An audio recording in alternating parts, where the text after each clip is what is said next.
Chapter 16. Irina denies her true identity. Irina hurried through the darkening woods, following river stones that glimmered faintly under ferns. The last rays of crimson sunlight vanished from the tree trunks, and the forest smells deepened. Wet leaves and soil, and a cool dampness that Irina thought of as the fragrance of night. Ahead she saw the dark shape of the cottage, and another smell reached her nose: potato pie. The very thought of fresh pie crust and steaming gravy made her mouth water. But when she opened the front door, Octavia stood with her arms crossed and demanded to know where she had been. Luckily for Irina, William was asleep. "Sorry I'm late," said Irina. "Not good enough," said Octavia. "I had to turn the chief's wife away because I didn't have any calendula." "Don't you even want to know why I'm late?" Irina cried, her cheeks glowing with indignation.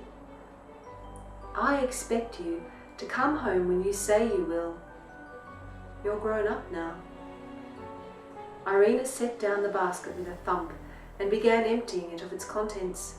Leaves and roots and dirt fell higgledy-piggledy all over the table. "Stop that," said Octavia, tidying and sorting plants. "I hurried all the way home when I realised what time it was." "Enough," said Octavia. "Don't get headstrong with me, girl."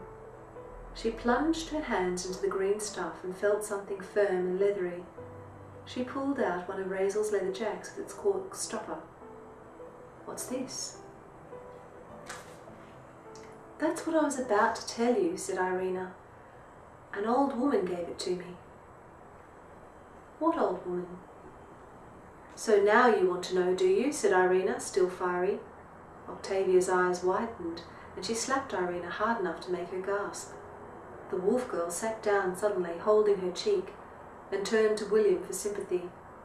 It was no good. He was still fast asleep.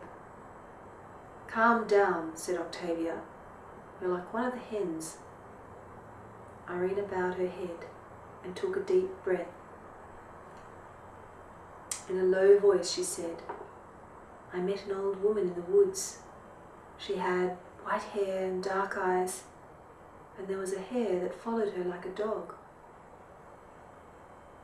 Had Irina been looking at Octavia, she would have seen an extraordinary change come over the older woman's face. "Razel!" she cried. "No one has seen her for years. Not since the day Princess Irina was stolen." Octavia stared at the wolf girl as though it was the first time she had ever laid eyes on her. Irina raised her head. "What is it, Mother?" The skin on her neck itched and her cheeks felt hot. Octavia shook her head as though shaking off a thought. "Nothing, dear one." She pressed her cool hand against Irina's cheek. "I'm sorry I slapped you." She examined the leather jack, turning it over in her hands, then removed the stopper, sniffed it, and took the tiniest sip. She tried to hide her thoughts, but Irina's soulful eyes kept moving over her face. "Stop it," said Octavia. "You're like a wolf sniffing out its prey." "You think I might be her, don't you? Princess." "I've wondered that," said Octavia, picking up the herbs again. "You're the right age. She was lost in the forest. You were found in the forest." "Well, I'm not her," said Irina with a ragged growl in her voice. "And even if I was, I belong to you now." It seemed to Irina that a trembling orange light flickered over her mother's face for a moment, and then was gone. In her hands lay the herbs, green strands of life. "Please, tell me more about Razel," said Irina. "She's the wise woman of the south. She's so old that some say she was alive during the War of Kuril, when the island was split into 3, but that's impossible. That all happened hundreds of years ago. When I was young, my mother saw that I had a healing gift. She brought me to Razel, and the wise woman taught me everything I know about herbs and plants.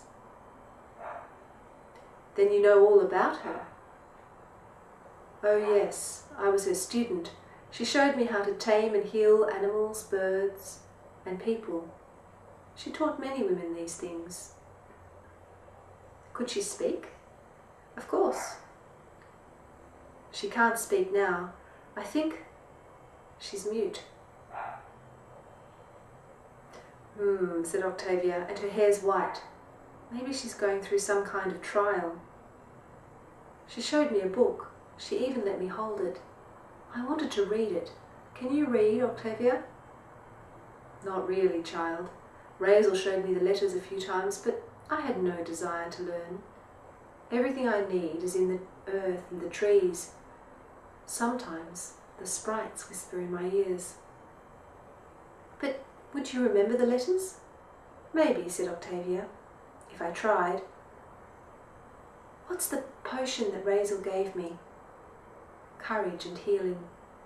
She gave it to you because we will have a use for it, just as she taught me how to tame wild things all those years ago.